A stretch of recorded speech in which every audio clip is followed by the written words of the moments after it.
Welcome everybody to the latest in our seminar series from the Digital Pathways at Oxford.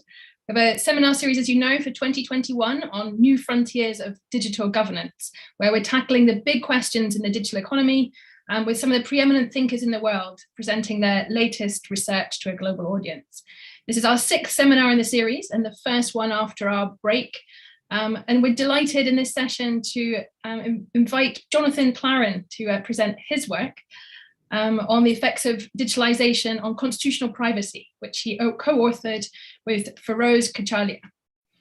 Jonathan is a professor at the University of Witwatersrand in Johannesburg in South Africa.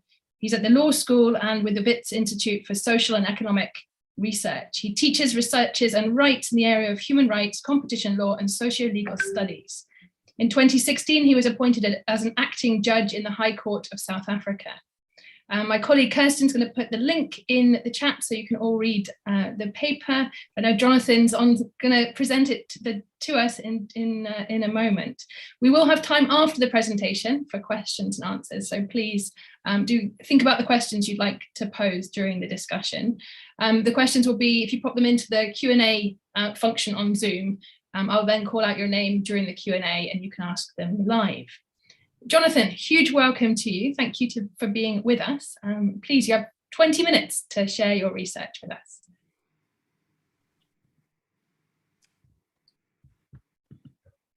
Okay, well, a huge thank you then for the opportunity to do this. I think, yeah, I should mention that this is, I won't be presenting, I'll do a little bit more, but mostly this is work that I've done with my colleague Feroz Kachalia, Professor Feroz Kachalia, who's director of the Mandela Institute at WITS at the University of the Witwatersrand. And also it's work that's really been developed through elaboration and conversation with you, Blavatnik Institute here in the Digital Pathways at Oxford. So thanks very much for that. Okay, with that done, that acknowledgement made, let me, yeah. So I'm really just going to speak to about 5 or 6 slides. Okay. The first one is really situating. Thank you for everyone for coming for a South African perspective. I think as you can see, it's, yeah, South Africa, tried to find an image that would show South Africa is not a very big country in a very big world. Yeah, but let's start with a global context first. So yeah, as we say, it's not an overstatement to observe that some of the most basic commitments of constitutional democracy, commitments to individual agency, but also importantly in our understanding, collective self-determination, can be under threat, certainly being called into question, certainly being disrupted in some ways by this disruptive technological change. We spent a little bit of time in the paper talking about Fourth Industrial Revolution, digitalization, etc. We do see digitalization as a global process, but it's a global process that truly has impacts within states and is perhaps primarily, and maybe we can talk more about this, but certainly not exclusively responded to at the national level. And that was probably the primary level within which that we were constructing the perspective of this particular paper. Yeah, so a bit about South Africa. It has, as is well known, underwent its transition from apartheid to constitutional democracy basically 25 years ago. So it's in that sense only recently and democratically joined the international community. So it's comparatively recent in that sense. And we think that's, that actually points, as I'll go on to underline a little bit to some of the potentially distinctive viewpoints that some of the South Africans would have.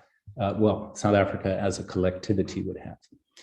Okay, so as a state then within the world, there'd be some other challenges in addition to the legacy of apartheid, which, 25 years back, but still is there, right? It's a legacy. But in addition to that legacy, we also needed to take into account the small size and subordinate positioning of South Africa within the global economy. South Africa has had a phenomenon of mass surveillance, which I'll come back to in a moment, and is on the map in terms of the social media harms to democracy of digitalization. It's quite interesting. There's more penetration of WhatsApp rather than Facebook, just to speak in that particular corporate entity in South Africa. I think South Africa, in some survey, South Africans were getting more of their news from WhatsApp than from Facebook. In addition, there are real socioeconomic and registration deficits in South Africa, some of which may be alleviated through biometric technology. There's an interesting story and some work by a colleague of mine at Weiser talking about the biometric state, the degree to which some of the technology that has been built around what actually were formerly ID cards and passes may actually be used to enable some achievement of socioeconomic rights. Okay, so that's a little bit about the country. How did we go about looking at privacy? So we went back to an analysis from Daniel Solov, who wrote about, I think it was about 20 years ago or so. There's other writers, of course, as well. He was focusing on the harms to the individual resulting from recording of information. We added the digitalization part because we really wanted to start by classifying privacy harms in this paper. So these are the activities relating to information collection, processing, and dissemination, as well as invasion. I won't in this talk about the long history of privacy, but I think some of you will know that. What was important as we looked at that kind of commitment and analysis was that we thought there was something new.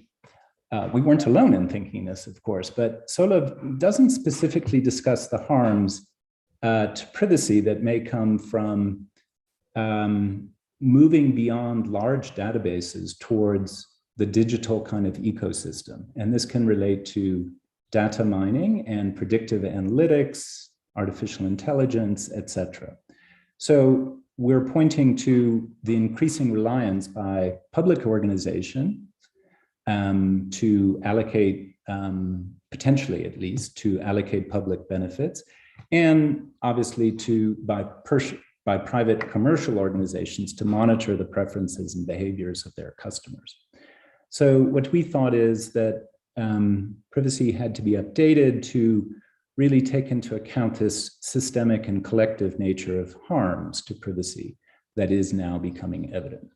So, and this is a previous talk in this series, we thus agreed with and were using and drawing upon some of the work of Sandra Wachter and Brent Mittelstadt arguing for a data protection right to reasonable inferences, which provide certain limits on the kinds of inferences that can be drawn in data limiting, in part so as not to replicate bias and inequality. And that some of her more recent work is beginning to deepen the understanding of what would be meant by bias, etc. We didn't use the more recent work. We were sticking with the work that was just a couple of years back. So broadly speaking, we were arguing that privacy should be reframed in our constitutional public law perspective as both a private and a public good that was essential for the functioning in this constitutional democracy. And importantly, for the direction I want to go here, it's that both sectors, particularly in South Africa, are important for socioeconomic rights and for economic development, both the private and the public, that is. Okay, third slide. So what's the sort of, what's a snapshot of what's going on with jurisprudence and regulation in South Africa at the moment? There's an old case, 1954, so definitely back in apartheid, that recognizes the right to privacy. So this was in the context of the media, where a relatively overbearing media was intruding upon personal privacy, and right of privacy was recognized to be held against the media there. But then there's a second case there as well, which is a much more recent case, 1993, where a corporation was actually held to have a right to privacy. So in that more recent case, the newspaper is prevented from publishing information about a corporation as a breach of the corporation's privacy. Okay, so the point being that there is a somewhat active privacy jurisprudence. Then also, it's another story, but effectively, it's taken about 20, 25 years for a Privacy Act, for a Data Protection Act to actually be drafted and put into place. Initially, there was and there is a promotion of access to information, a freedom of information law, but that has been probably on the whole not as effective as its advocates wished for, and certainly not as salient as the POPIA, the Protection of Personal Information Act, which is only mid this year, effectively really coming into place. Third, I want to point to a recent constitutional court case, and here's the civil society organization that was the topic of that case, where the Constitutional Court confirmed a very good lower court decision that had addressed the legislative basis for the ongoing program of mass surveillance in South Africa, as well as the constitutional rights that ongoing program implicated, and struck down the basis for that program as a violation of the Constitution. So the security agencies were basically reined back in a little bit there. So in our view, on the whole, if we look at kind of decided cases and legislative interventions, there's a fairly clean slate upon which for South Africa to write the constitutional parameters of privacy in the digital age. So there are two constitutional doctrines that I particularly want to talk about. And this image here is from the door of the Constitutional Court.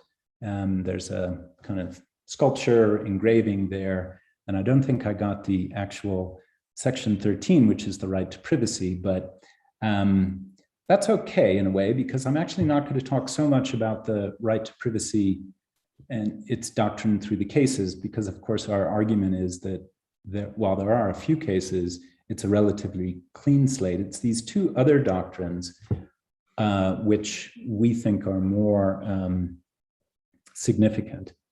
And they're both in the context of what in South Africa we term, and not only in South Africa, because this term travels at least a little bit globally as well, transformative constitutionalism. So the first one's around subsidiarity, and perhaps in the UK as part of the EU or not, there's some understanding of that, but I'll leave that for later. In the South African context, it's a general constitutional doctrine, but it can be potentially responsive, in our view, to technological change, especially where there's been an uneven post-apartheid policy development or regulatory development. And that's actually the case, unfortunately, in the South African state. The South African state itself faces a number of difficulties from apartheid legacy, as well as the demands placed upon it. So it's certainly not able to flawlessly execute or implement all of its laws. So there's definitely uneven development there. What this means is a continued central role for the Constitutional Court, a very new institution. And in part because of the difficulty of responsive lawmaking in South Africa. I've already pointed to the relatively long period of time. I think it's probably from about 2012 till just now for this Privacy Act, this Data Protection Act. So this legal doctrine, subsidiarity, becomes important there.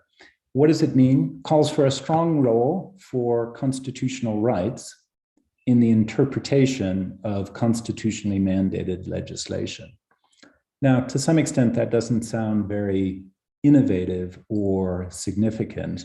There's a very interesting case from earlier this year in a different context, in an equality context, where there was a complex interaction of wills. There were discriminatory terms, both race and gender, that were being used in these wills. And the Constitutional Court was faced with a question, really a set of questions about how to make the progressive decision that it wished to make. And it did that by giving an appropriate place to this constitutionally mandated Equality Act. And it was important for us to note that one judge in particular was pushing and understanding that a constitutional right can have a direct covering effect over the legislation, which would then itself have covering effect over common law. So we argue that there's an arguably similar analysis that can work in the privacy realm. Although, and it's part of our understanding, that privacy does not actually completely cover the field. The Privacy Act, the Data Protection Act, is not the only law that we would want to talk about here. Okay, second constitutional big doctrine is that of horizontality. And maybe I can say just a little bit more about transformative constitutionalism, because in a way, horizontality was more key to, it was a key attribute of that understanding of the South African Constitution as a transformative one, and transforming in part both apartheid and apartheid's legacy. So an ongoing transformative constitutionalism. Effectively, what this is about is the idea that constitutional rights apply horizontally as well as vertically, so against private actors. And private actors are very important globally, of course, but arguably more important in South Africa simply because of the lack of state capacity or capability to drive regulatory change in a top-down kind of way. So I think we can talk about that more, but this means that we think that with the doctrine of horizontality, it's an enforcement resource for regulatory bodies. There's a new information regulator, I may say more about that in the questions and answers, that has been set up as part of the POPIA. And we think that this doctrine can actually be a supplemental resource for it. There's also a bit of a delayed response here to the Financial Mail versus Sage Holdings case, where a corporation was benefiting from privacy as a shield. Now, of course, there are benefits to corporations using privacy, but in the digital age, where there are these newly powerful private actors able to go across jurisdictions, able to centralize, we think actually it's time to bring back to life this horizontality. And it has actually been somewhat dormant, horizontality. It didn't actually change things as much as one expected, I guess, 20, 25 years ago. So we're actually arguing that perhaps this is an opportunity to pick this back up. And then as I'm finishing, horizontality really links also to the notion of paying attention to the private sector, to the economic regulatory aspect of privacy. We are phrasing this in a constitutional manner because we think it has societal effects, because we think both private sector and public sector are important here. But this means that we can pay attention to privacy with its consequences for competition, regulation, and economic development. So where do we go? Towards a platform era right of privacy. Maybe that's a little bit grand because in a way we're only talking about one of the components here. We're not saying that this displaces some of the rest of privacy. But as I alluded to earlier, privacy has in fact been has had a changing content of right in at least for 100 years, if not more. So referring to, in fact, another a working paper that I think has been part of Digital Pathways.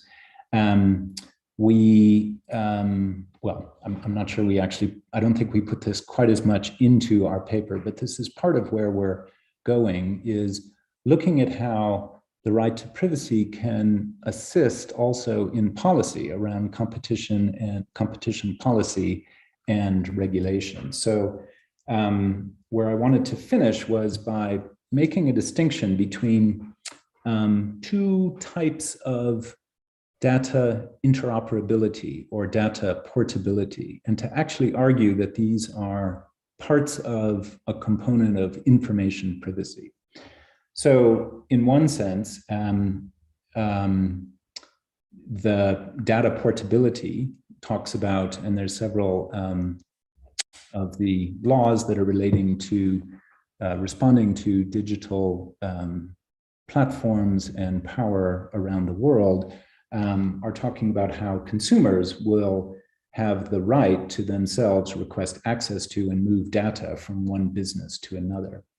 The data portability, the other way to phrase it, or actually to make that distinction, is to say, well, there's an even more thoroughgoing way of looking at that, about consumers or individuals requesting that data be shared on an ongoing basis between a business and a third party, which would actually allow a person to move between platforms without actually needing to stop and ask for that. So there's a lot to talk about there. But we think that, at least for South Africa and Africa, this is part of the agenda of what the competition authorities mostly the competition authorities are driving this at the moment. But that's the import of the framing of this data, either mobility or portability, as a right to privacy. And this fits well with maybe questions that we can get into, because I think it does overlap to some of the other work in Digital Pathways about the place of competition authorities in enforcing privacy. Okay, I think I'll stop there. Yeah. Excellent. Jonathan, thank you very much. I'm sure, like myself, many people have got questions. If you do, please put them in the Q&A, and I'll keep an eye there, and then we can unmute you so you can ask your questions directly. And meanwhile, I had a couple, Jonathan, myself, that came as partly from as you were speaking there.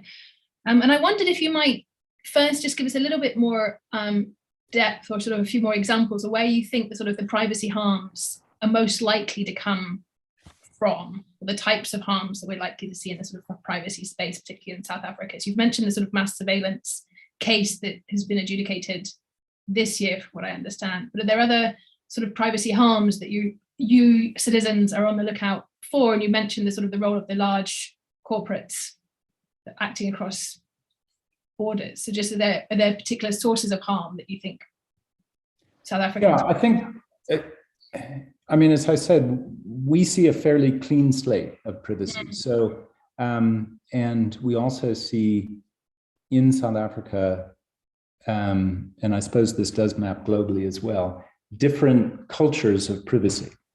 So I think there's actually, so we see a very diverse set of demands likely to come out. That's why we went back because whatever you want to call it, basic privacy about intrusion into personal space, or the harms of large databases, those are still there.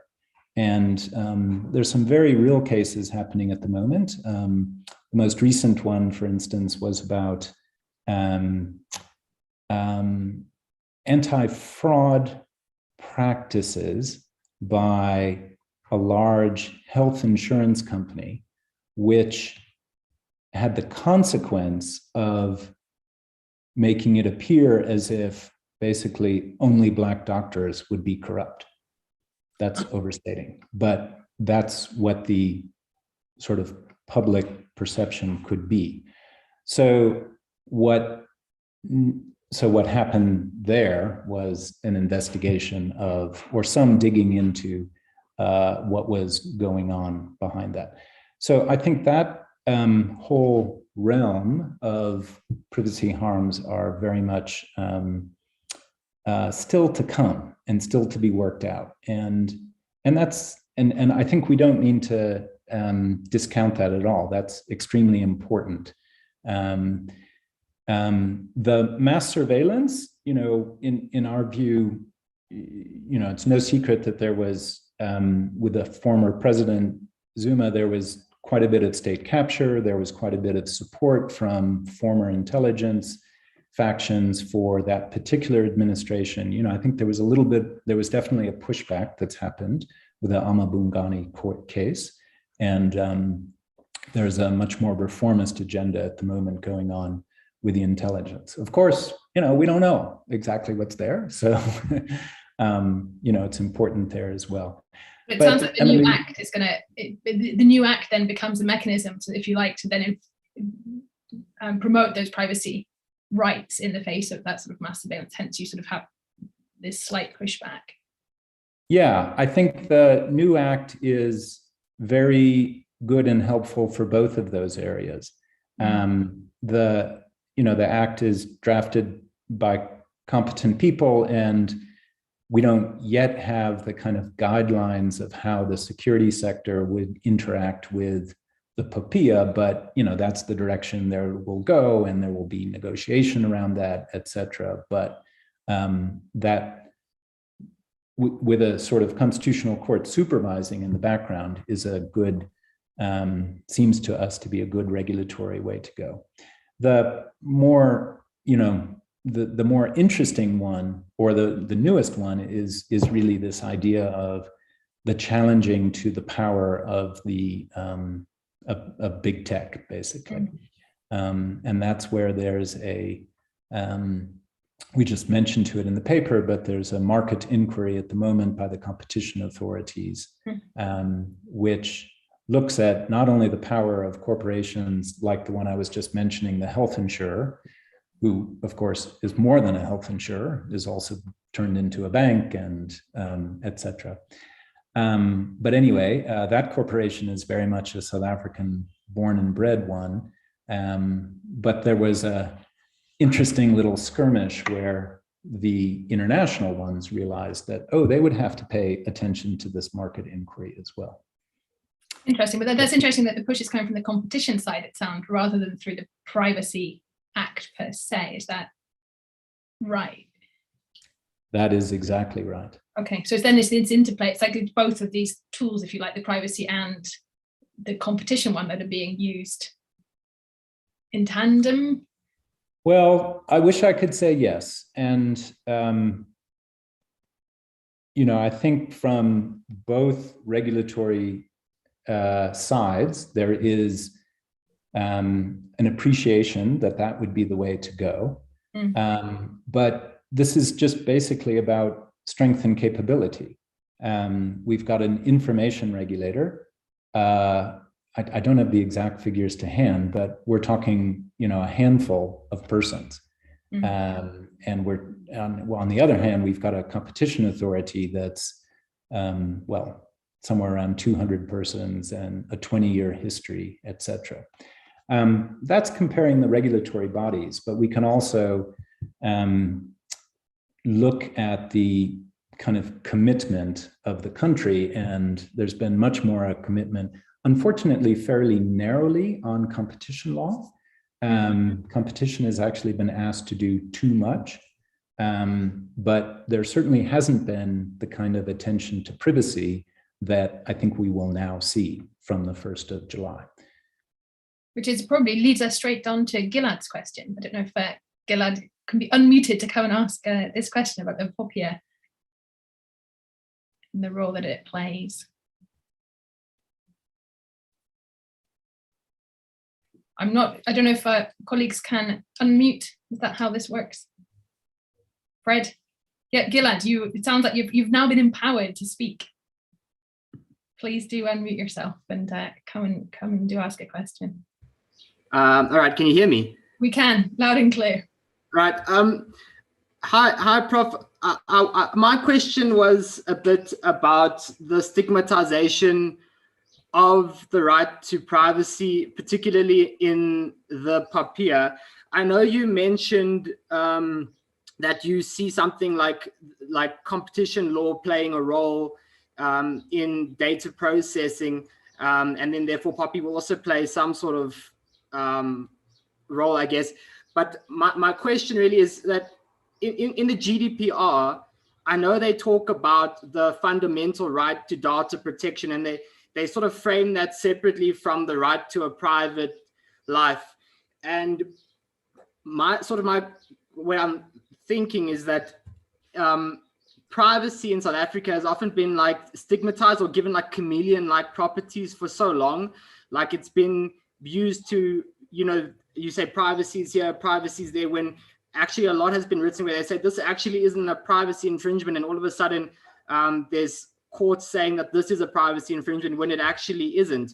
And given that the POPI sort of regulates any sort of information that is personal information, whether it's sort of private information as we know it in South Africa, sort of using that Bernstein and Bester case test, do you think that when we say the POPI is a privacy piece of legislation, are we not then further stigmatizing and saying, privacy is taking place where there's economic freedoms at stake or possibly administrative rights at stake, rather than necessarily the right to privacy?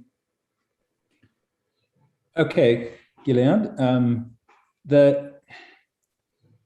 I'd be interested to hear more about how you think privacy is being stigmatized. My view is about, although I'm certainly, I do think that's accurate in some instances. I'm not sure I would say that nationally, that on the whole, it's stigmatized. But where the POPIA as a data protection act, and as one largely modeled on the GDPR, displaces or is seen to be the Privacy Act, right? It's not called that, but if that becomes its kind of term or label, then that may push out some of the other residual actions around privacy, and could stigmatize in that way, right? Because corporations or others can say, well, we're following the POPIA, we're treating you right, and then there isn't that kind of residual privacy infringement, as well as there isn't this more systemic element that we point to. So I think I would say there is that danger, and that would be part of why I would then point to say, well, hopefully at least you've got a constitutional court that can use those doctrines of subsidiarity and, well, I don't know about horizontality, maybe a powerful doctrine, but even it would probably need to bow to the power of the cultural power of stigmatization. And I think what's really behind this is a notion of, if privacy is a white thing or is a privilege thing, and how much those two go together. And that is inescapable in a society like South Africa, and afraid to say, I think is also inescapable in a world like the one we live in. Gilad, did you want to come back on that? Yeah, what I would say is that in terms of what I meant by the stigmatization of privacy is that a lot of what I read about it is that it's often like they say privacy and dignity, the right to dignity are sort of like intertwined. Like you can't always make the distinction, at least as far as I'm reading our case law. And you see other instances, like I remember reading a case where they spoke about acoustic privacy, where there was people in a jail cell that they weren't allowed to switch off the music, and they said, no, that's your acoustic privacy. And whereas that's more like psychological integrity, emotional well-being.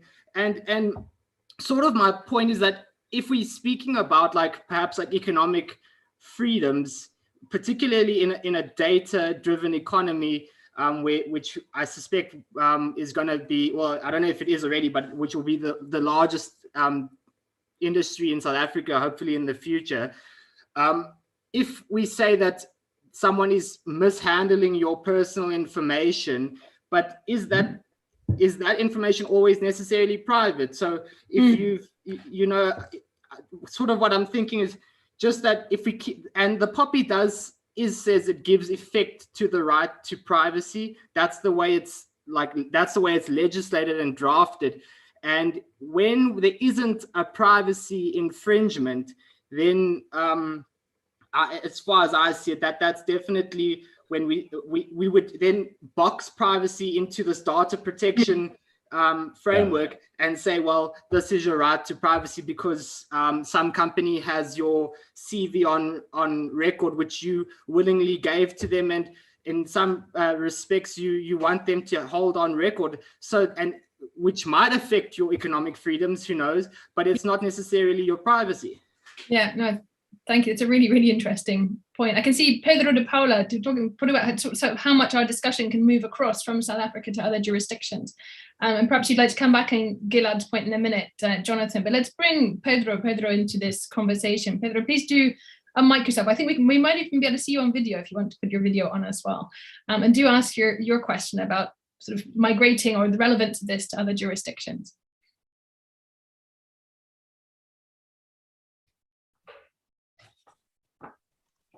Sorry, I was accepting here the option to be unmuted.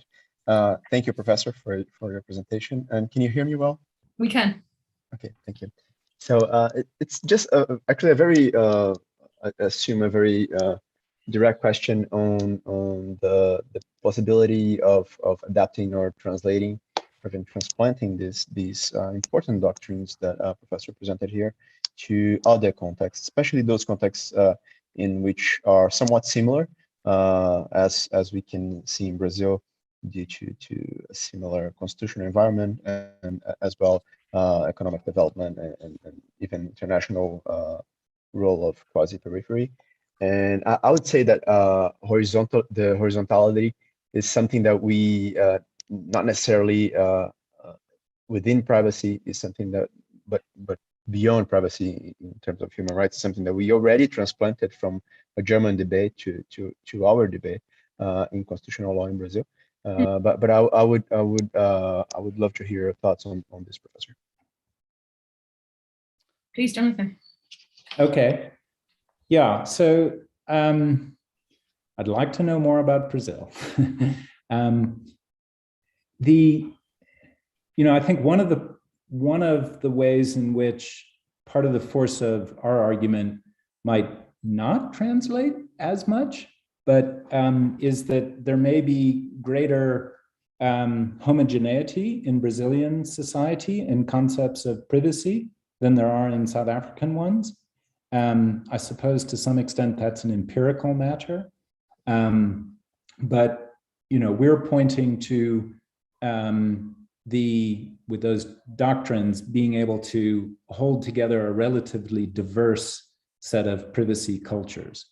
So that's one place where maybe that doesn't translate quite as much. We see South Africa being a small country, so, this is a BRICS question where, we go back to the degree to which how South Africa got into BRICS, partly as arguing that it was for Africa.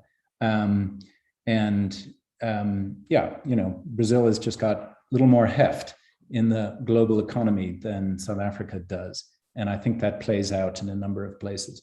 Nonetheless, the important attention to transnational regulatory, but nonetheless private networks would be important. So certainly horizontality, and you've mentioned the German origin of that. I think there's lots of scope. I don't know enough about Brazilian constitutional law, but as we've said, horizontality has been a bit dormant in South Africa. And we feel that with the right of privacy at the moment, it is likely to become more and more of a tool. And I'm sure that, nearly sure, that that would be a place where that tool could be used. And then the leading role of competition authorities, again, as opposed to data protection or consumer protection ones. Now, my understanding is that Brazil has actually done better in terms of having a planned right to an internet and kind of, more attention to industrial policy of the digital economy. I think there'd be a fruitful interaction there. Maybe Brazil's a bit ahead. I wanted to ask you, and perhaps Pedro, you'd like to chime in on this as well, but you've mentioned both of you sort of the quasi-peripheral nature of both your countries, as sort of Brazil and South Africa in their global system. You've also mentioned that POPIA is based on, or certainly very similar to GDPR, and I think the Brazilian privacy legislation is similar. So I just love to hear from both of you the genesis of that a little bit. So just why have both your countries moved in relative recent times to adopt privacy acts that are more or less similar to GDPR?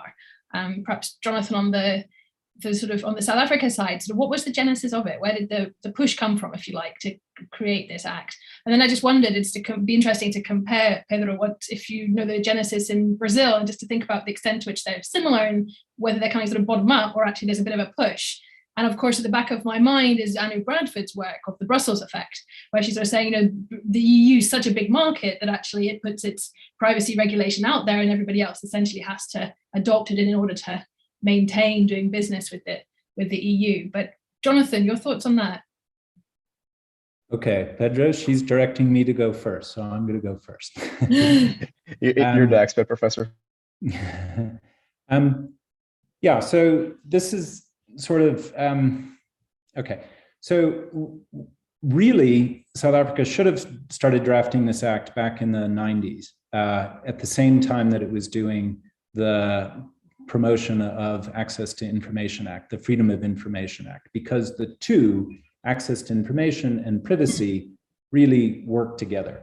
They compete, but they work together. Effectively, I think it was a political economy answer that the industry did not want just kind of direct marketing and the regulatory strictures of data protection at that time.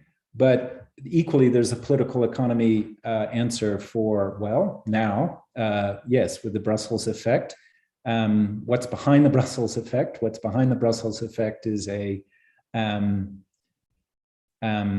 ongoing trade and political economy relations, particularly with Europe for South Africa, and thus a need for, or a perceived need for adequacy and the allowing of data to be used, stored, processed, disseminated here.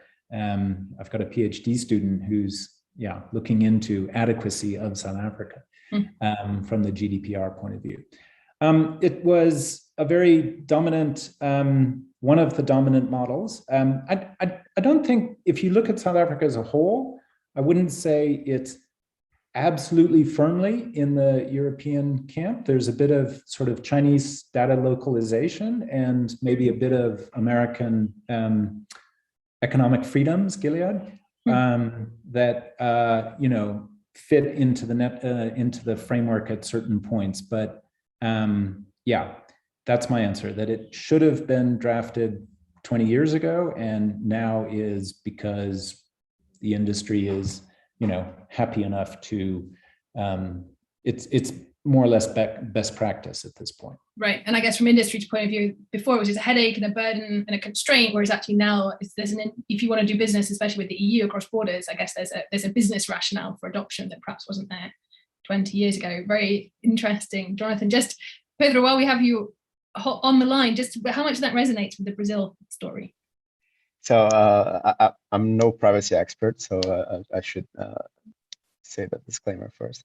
But I have had interactions with colleagues who are, and I think that our general data protection law in Brazil comes, of course, very much inspired, in some cases very much copied by GDPR, due to the same reasons as in South Africa, due to business seeing that this was a pretty much an institutional imperative to carry out business with you, the Brussels effect, of course. But it also comes after years of debates that led into it, that involved, likewise, South Africa, I didn't know this, but I just learned it, a law of Freedom of Information Act that was passed on 2012 in Brazil.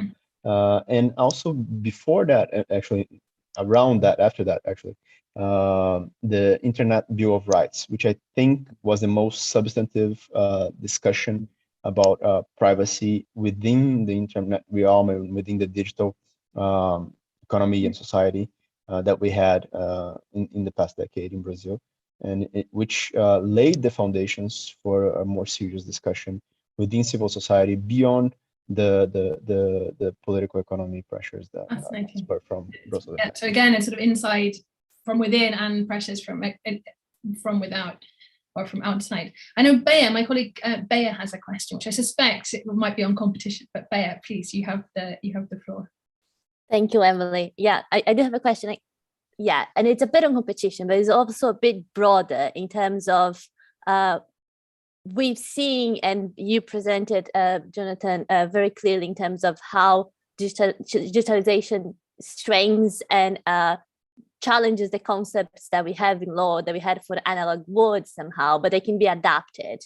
My question is, even if the concepts could be adapted and if the legislation can change, are the enforcers or the constitutional court or the competition authority, or are the people at the ground who are responsible for enforcing the law prepared to shift the thinking from an analog world to a digital world? So what are the changes required, not only in terms of enforcing, applying, interpreting the law, but also if you think about policymakers? We are here at School of Policy, a School of Government, and we teach MPP students every day. So if we're going to prepare the next generation of policymakers and law enforcers, how can this shift in the mindset from analog lawmaking and law enforcement to a more digital perspective?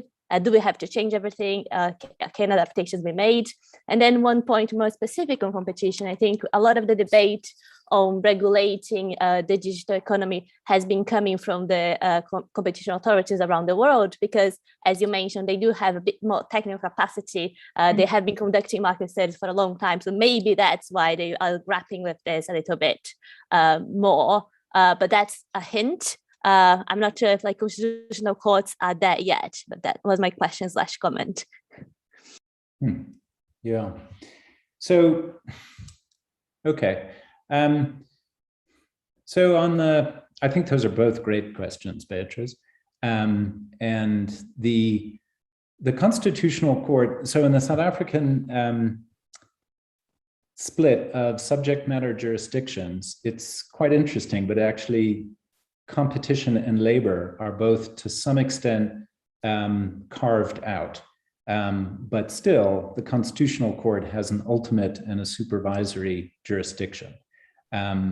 but that means that both lawyers and economists basically can look at competition issues. So those policymakers are there, but and the Constitutional Court is kind of willing to come along.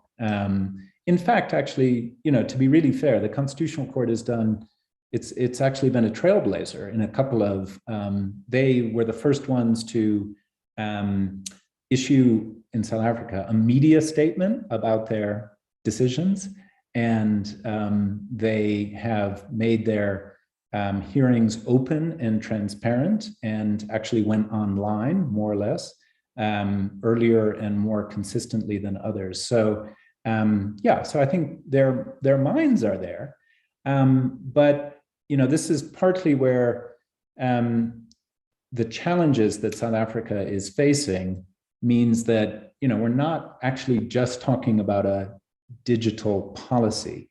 It's really more the kind of thinking that you were talking about, or the framing you were using, going from analog to digital, because it's going to be a structural transformation. Climate change, economic transformation, digital, kind of all in one. How to shape the market and not just tweak the market around particular industries. And that's quite a big ask for competition law. That's too big an ask for competition law. It's really about policy.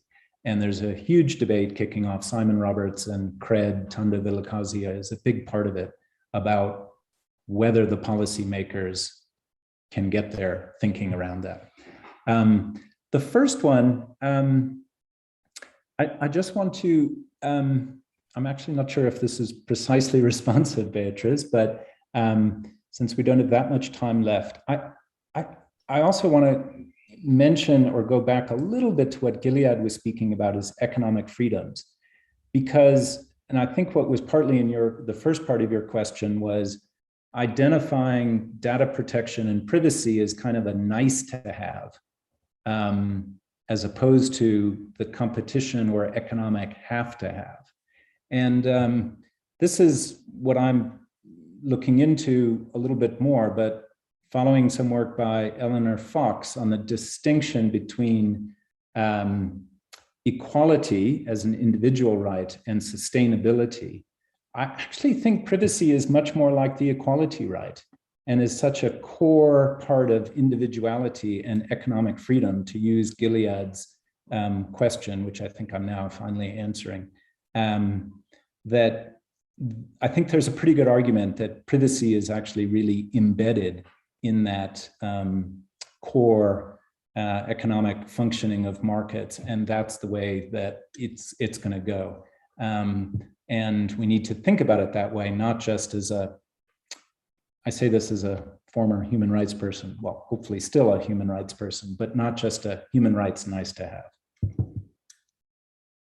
Yeah, really interesting way of thinking about it. I was in a discussion earlier this week where people were sort of saying, but what about sort of open data? And actually we need to have much more sort of the open data and the right to, from a public interest point of view, is there a point at which sort of the right to privacy butts up against the sort of the need to have open public information? I guess it's the dividing line of what we call where the right to privacy ends and the sort of public interest in having wider access to data. Again, so that sort of fine line, I guess, is the important one for thinking about that. Yeah, the fine line, but using Beatrice's notion, almost really the rethinking of whether there is truly a balancing there, or if we need to look at the way that they're intertwined more. I can see this is going to be a really interesting area as we move forward for the next 5-10 years, as you said, sort of the big rewirings that are happening in our economies, from the climate change and green imperative right the way across to digitalization, and of course the need for economic development within that, not least in South Africa and of course Brazil, which we've talked about extensively today as well. So Jonathan, thank you for coming to present your work today. It's been really interesting, and for writing the papers, and as everyone has hopefully seen the link in the chat, so please do read the paper, and I'm sure Jonathan will be open to more conversation at other points as well. So thank you for that. We have 2 more sessions on this theme. looking at regulation and governance of digital technology. The next in the series will be by James Plunkett, or with James Plunkett, who will be discussing his new book, End State, 9 Ways That Society is Broken and How We Fix It. Please do stay in touch with Digital Pathways. We're sharing our links in the chat, so you can follow us. But huge thanks again, Jonathan. It's a real privilege to have you. Thank you so much, Emily, and thanks to all your team. Of course, yes, to all our colleagues and to those behind the scenes, including AV team who've made all of this possible as well. Thank you.